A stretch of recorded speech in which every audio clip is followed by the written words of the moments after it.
Bonjour à tous les amis, Babéos pour trading-future.net. On se retrouve pour une petite intervention sur le Nasdaq que j'ai fait depuis l'Open. Il est 15h56, 20 juin 2017, et du coup, pour compléter, venir compléter un petit peu la vidéo d'hier sur le swing, et notamment avec une position à l'achat sur le Nasdaq.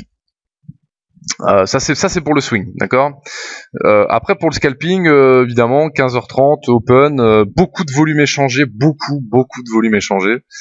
Pour un open Nasdaq, un petit 455 contrats en moins de 2 secondes qui sont arrivés à l'achat aux alentours de 5766, 5768. D'accord. Donc c'est à peu près, du coup on va tenter, parce que je trace assez peu. Maintenant sur Bookmap on peut dessiner, je trace assez peu de dessins.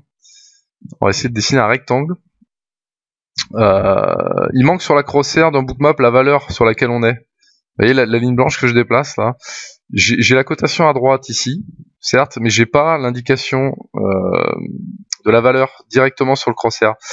Parce que là finalement je veux tracer une zone entre 5765,50 admettons et 5767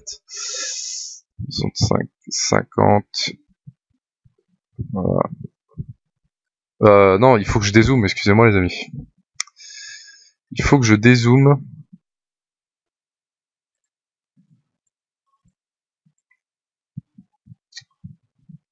Voilà, parce qu'il y a plus d'informations que j'ai besoin de décrire. Hop, voilà. Alors, donc on a un rectangle, 5700, on va se tracer grosso merdo du coup. Oui, à peu près là du coup, jusque là. 5700, j'ai dit. 63, 50, à peu près ici. Voilà. Au sein de cette zone-là, on a eu 455 contre-vente. Le prix est descendu quand même. D'accord. Enfin, la dynamique de la bougie en 1 minute, en fait, ça a été plutôt de remonter, si vous voulez, suite à ces ordres. Et c'était... non, je vous dis une bêtise, moi. Je vous dis complètement une bêtise. Je suis en train de regarder un graphe 1 minute à côté. C'est l'Open, ni plus ni moins. La minute d'après l'Open qui a généré cette baisse, et du coup voilà, on a eu 450 contrats ici. Bon, c'est une chose. Et en bas, ici, on n'a pas eu de réponse. Par contre, c'était la zone de value à la base d'hier à 5760. D'accord. Tac. Bah regardez, on est en train de casser le niveau. C'est plutôt sympa à regarder. La value à, on a dit 5760. À peu près ici. D'accord. La ligne jaune. Et du coup, vous voyez un peu la magnifique réaction sur cette zone de value area. Regardez un petit peu la dynamique du prix sur cette zone. Elle est vraiment, elle est satisfaisante en fait, pour finalement signifier un rejet. Peut-être intraday, c'est en train de se faire. Hein. On a visité un petit peu en dessous déjà, la value area, mais peut-être qu'en daily, elle va avoir son importance. Mais en tout cas, on a rebondi, évidemment, je vous le cache pas. Vous l'avez déjà vu, ici, toute cette zone, boum, et ici. Ce qui a généré ensuite du spoofing sous les prix, d'accord. Tac. On casse un niveau de liquidité important, ici, d'accord. Et ensuite, on végète. On végète un petit peu.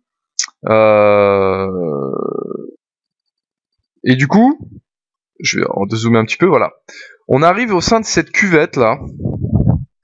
D'accord, alors je pense que vous la voyez bien, j'imagine.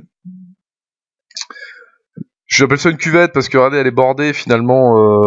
Non, c'est ça qu'il faut que j'enlève. Voilà. Elle est bordée par une grande descente du prix.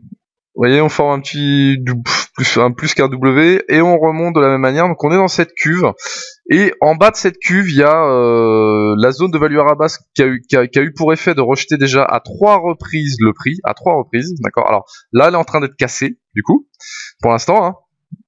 On sait pas exactement ce qui peut se passer. Moi personnellement, j'ai plutôt arrêté là les prises de position pour aujourd'hui. J'ai fait ma journée justement sur le Nasdaq. C'est là que je vais venir sur la position que j'ai prise. Take profit and run, comme disait l'autre, j'ai envie de dire. Et pour moi, ça me suffit. Maintenant, on revisite cette zone et regardez quand même, c'est magnifique quand même, la réaction du carnet pile un tick au-dessus de cette zone. Alors, comme par hasard, évidemment, je ne pense pas. Pour les sceptiques, on va dire. C'est pas un hasard, évidemment. Cette zone est défendue dans une logique court terme, d'accord. Là, on est en train de regarder en direct, le niveau il est en train de se faire exploser, mais c'est pas encore dit. Alors, on a mis 1 ou 2 TPO sous la zone de valeur pour l'instant.